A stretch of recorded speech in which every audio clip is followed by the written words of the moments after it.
નમસ્કાર વિદ્યાર્થી મિત્રો, બહુપદીની આજે બીજું ચેપ્ટર છે. એ ચેપ્ટરની બેઝિક માહિતી છે એ આપણે આગળના વિડીયોમાં જાણી લીધી છે. હવે સ્વાધ્યાય ચાલુ કરીએ. સ્વાધ્યાય છે 2.1. એની અંદર જે આ દાખલા આપેલા છે, જે 6 ગ્રાફ આપેલા છે, આમ તો એમસીક્યુમાં પૂછાય એવા છે, ઓબ્જેક્ટિવમાં પૂછાય એવા છે. કોઈ દાખલા 2 માર્કમાં 3 માર્કમાં પૂછાય એવી કોઈ મેથડ આની અંદર છે નહીં. તો સમજવાનું ચાલુ કરીએ કે નીચે આપેલી જે આ આકૃતિ બધી છે એમાં કોઈ બહુપદી p ઓફ x માટે એક સૂત્ર આપેલું છે y બરાબર p ઓફ x. એના આ બધા આલેખો આપેલા છે.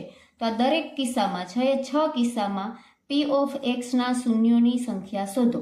તો આમાં પહેલા તો બે વસ્તુ સમજવી જરૂરી છે કે આ સૂત્ર શું કહેવા માંગે છે અને આ શૂન્યોની સંખ્યા એટલે શું. તો ચાલો આપણે અહીંથી સમજવાનું કરીએ. સૂત્ર આપેલું છે y બરાબર p ઓફ x. તો આનો એકચ્યુઅલી શું મતલબ છે, આ કેવા એવું માંગે છે. પહેલા તો p ઓફ x સમજીએ. p ઓફ x એનો મતલબ એવો છે કે p એટલે પોલિનોમિયલ. પોલિનોમિયલ એટલે ગુજરાતીમાં બહુપદી. બહુપદી આપેલી છે કોની? x ની. એટલે કે આ જે p ઓફ x છે એ એક સમીકરણ છે. કોઈ પણ સમીકરણ હોઈ શકે. ઉદાહરણ તરીકે આપણે લઈએ x² + 2x + 1. કોઈ પણ સમીકરણ હોઈ શકે.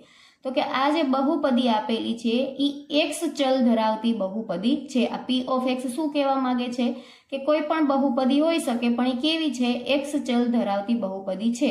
જેના બરાબર શું આપેલું છે? y આપેલું છે. એટલે કે કોઈ પણ બહુપદી હોઈ શકે એના બરાબર y છે. બરાબર, આનો મિનિંગ એવો થાય. હવે કેવા શું માંગે છે? દરેક કિસ્સામાં p ઓફ x ના શૂન્યોની સંખ્યા શોધો. એ શૂન્યોની સંખ્યા એટલે શું કે કોઈ પણ આ x ધરાવતી બહુપદી છે એની અંદર x ની એવી તો શું કિંમત મૂકીએ કે જેનો જવાબ બરાબર 0 આવી જાય. x ની કોઈ પણ એવી કિંમત મૂકીએ કે જેના બરાબર જવાબ y બરાબર 0 થઈ જાય.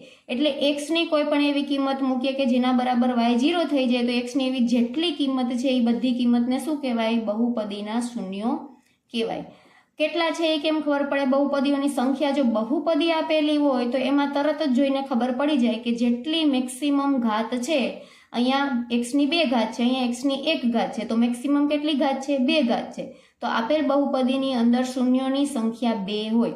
પણ આ દાખલાની અંદર p ઓફ x એટલું જ આપેલું છે. ખાલી એટલું જ કીધું છે કે આ જે બહુપદી છે એ x ચલ વાળી છે, પણ x માં મેક્સિમમ કેટલી ઘાત છે, શું છે, કાંઈ ખબર પડે એવું છે નહીં. p ઓફ x ઉપરથી કાંઈ ખબર પડે નહીં. તો એ ગ્રાફ ઉપરથી આપણે સમજવાનું છે. ગ્રાફ પરથી કેવી રીતે ખબર પડે કે શૂન્યોની સંખ્યા શું છે? તો ગ્રાફની અંદર આ જે ગ્રાફ છે એ x અક્ષને જેટલી વાર છેદતો હોય એટલા એના શૂન્યો. તો આ જે પહેલા ગ્રાફની વાત કરીએ તો આ જે ગ્રાફ છે એ અહીંયા y અક્ષને છેદે છે, પણ x અક્ષને ક્યાંય છેદતો નથી. એટલે કે આપેલા ગ્રાફની અંદર શૂન્યોની સંખ્યા શું છે? 0. કેમ કે કઈ વાર છેદતો જ નથી. આ બીજા ગ્રાફમાં બીજા દાખલાની અંદર વાત કરીએ તો અહીંથી ચાલુ થાય છે, અહીંયા y અક્ષને છેદે છે અને અહીંયા આ x અક્ષને છેદે છે. આપણે ખાલી x અક્ષનું જ જોવાનું છે. તો x અક્ષમાં એક વાર છેદે છે એટલે શૂન્યની સંખ્યા થશે 1. y નું ગણવાનું નથી. અહીંયા ચેક કરીએ તો x અક્ષને કેટલી વાર છેદે છે? એકવાર અહીંયા, એકવાર અહીંયા અને એકવાર અહીંયા. ટોટલ 3 વાર. એટલે આની અંદર શૂન્યોની સંખ્યા 3. હવે અહીંયા વાત કરીએ તો એક વખત અહીંયા અને એક વખત અહીંયા. તો અહીંયા શૂન્યોની સંખ્યા થશે 2. આની અંદર વાત કરીએ તો એક વખત, અહીંયા બીજી વખત, અહીંયા ત્રીજી વખત અને અહીંયા 4 વખત. x અક્ષને આપેલો ગ્રાફ 4 વખત છેદે છે એટલે શૂન્યની સંખ્યા થશે 4. હવે અહીંયા થોડું કન્ફ્યુઝન જેવું છે. અહીંયા છેદે છે અને અહીંયા માત્ર ટચ જ કરે છે ખાલી. તો ટચ કરે છે એ પણ શૂન્યની સંખ્યામાં એને ગણવાનું, એક જ વાર ગણવાનું. એટલે આ છેદે છે એ અહીંયા એક વખત ટચ કરે છે, અહીંયા એક વખત ટચ કરે છે, એટલે ટોટલ 3 વખત. તો 3 છે આના શૂન્ય. તો આપેલો જે છેલ્લો ગ્રાફ છે એની અંદર શૂન્યોની સંખ્યા 3 થાય. જે ટચ કરે છે એ પણ ગણવાનું છે. પણ આ x અક્ષને છેદે છે એ જ બિંદુઓ આપણે કેમ કન્સિડર કર્યા? કેમ કે આપણું સૂત્ર છે y બરાબર p ઓફ x.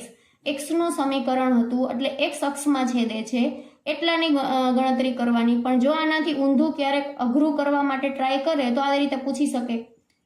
ઊંધું પૂછે તો એમાં x અક્ષને છેદે છે એવું નહીં ગણવાનું. p એટલે કે પોલિનોમિયલ. આમાં અંદર કોણ આપેલું છે? પોલિનોમિયલ કોનું છે? y નું છે અને અહીંયા બરાબર x છે. જો આવું હોય, અંદર બ્રેકેટની અંદર y હોય તો y અક્ષને છેદે છે એ ગણવાનું. ધારો કે આ આવી રીતે પૂછે તો જવાબ 0 ન આવે તો કેટલો આવે? જવાબ 1 આવે. કેમ કે વાય અક્ષને આપેલી રેખા કેટલી વાર છેદે છે? આપેલો ગ્રાફ કેટલી વાર છેદે છે? 1 વાર છેદે છે. તો જવાબ બદલાઈ જશે. જો સમીકરણ બદલાય તો જવાબ બદલાઈ જશે. એવી જ રીતના આમાં ચેક કરીએ તો વાય અક્ષને અહીંયા 1 વાર છેદે છે તો જવાબ અહીંયા શૂન્યોની સંખ્યામાં 1 આવે. અહીંયા 1 વાર છેદે છે તો શૂન્યોની સંખ્યામાં 1 આવે. પણ ક્યારે? જ્યારે આવું ઊંધું પૂછે તો. એટલે ખાલી ગોખી નથી નાખવાનું કે આવો દાખલો પૂછે તો એક્સ ને કેટલી વાર છેદે છે એ જવાબ. એવી રીતે નહીં, જો ઊંધું પૂછે તો જવાબ છે એ વાય અક્ષને અનુલક્ષીને લખવાનો થાય.